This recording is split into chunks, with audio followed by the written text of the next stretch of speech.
Hello everyone, this is Neha and welcome to my channel teaching exams.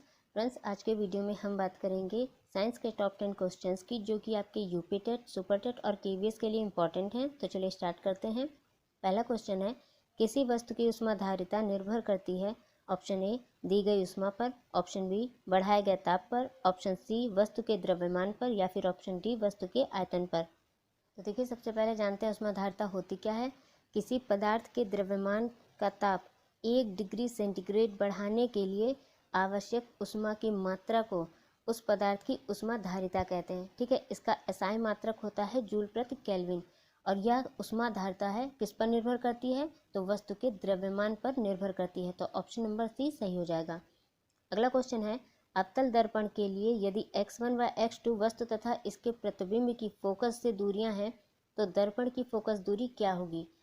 तो देखिए, अवतल दर्पण का सूत्र क्या होता है, 1/f equal to 1/v plus 1/u। यहाँ पर वस्तु की फोकस दूरी कितनी है, x1, और प्रतिबिंब की फोकस दूरी कितनी है, x2। तो इन वैल्यूज़ को इस फॉर्मूले में पुट करते हैं। तो देखिए, 1/f equal to 1/x1 plus 1/x2। यहाँ एलसीएम लिया तो x1 x2 ऊपर क्या आएगा, x2 प्लस x1। ठीक है, तो देखिए ये 1/f में है, और इसको जब f लिखेंगे तो देखिए 1/f इक्वल टू कितना आया है, x2 प्लस x1/x1 x2। अब इसकी फोकस दूरी f देखते हैं, तो इसको पलट देंगे, x1 x2/x1 प्लस x2। ठीक है, तो ऑप्शन नंबर हमारा सही हो जाएगा D, x1 x2/x1 plus x2। अगला क्वेश्चन है, किसी परमाणु का परमाणु भार किसके कारण होता है, प्रोटॉन और न्यूट्रॉन, इलेक्ट्रॉन और न्यूट्रॉन, प्रोटॉन, या फिर option D proton electron neutron. तो देखिए, किसी परमाणु का परमाणु भार प्रोटॉन और न्यूट्रॉन के कारण होता है, तो ऑप्शन ए सही हो जाएगा।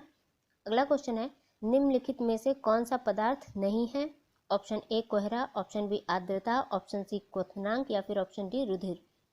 तो देखिए, कौन सा पदार्थ नहीं है, तो ऑप्शन सी सही हो जाएगा, क्वथनांक। कोहरा, आर्द्रता, रुधिर पदार्थ होते हैं, लेकिन क्वथनांक जो होता है वो तापमान होता है, इसलिए ऑप्शन नंबर सी सही हो जाएगा। अगला क्वेश्चन है, एंजाइम क्या होते हैं, सूक्ष्मजीव, प्रोटीन, अकार्बनिक यौगिक, या फिर फफूंदी।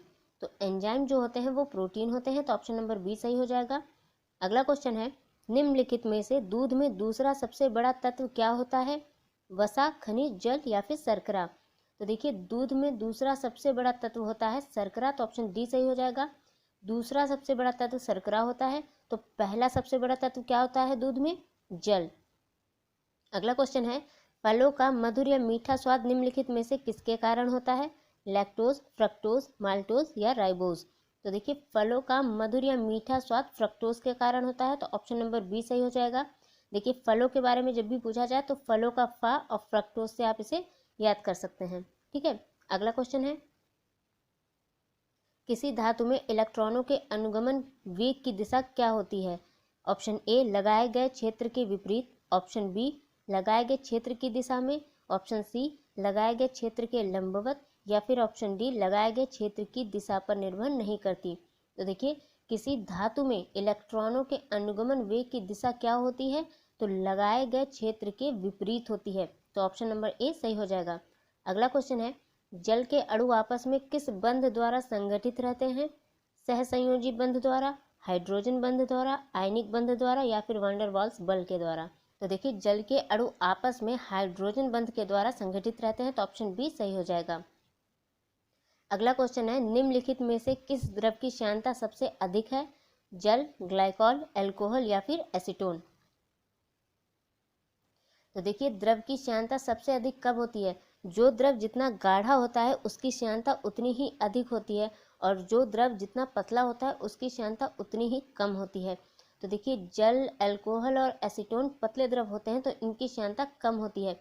यहाँ पर पूछा जा रहा है द्रव की श्यानता किसमें सबसे अधिक है, तो ऑप्शन बी सही हो जाएगा, ग्लाइकॉल में। आपका ग्लाइकॉल हुआ, ग्लिसरीन हुआ, शहद हुआ, ये सब गाढ़े द्रव होते हैं, इसीलिए इनकी श्यानता अधिक होगी जल, अल्कोहल और एसीटोन की तुलना में। तो ऑप्शन नंबर यहाँ पर सही हो जाता है बी, ग्लाइकॉल की श्यानता सबसे अधिक है।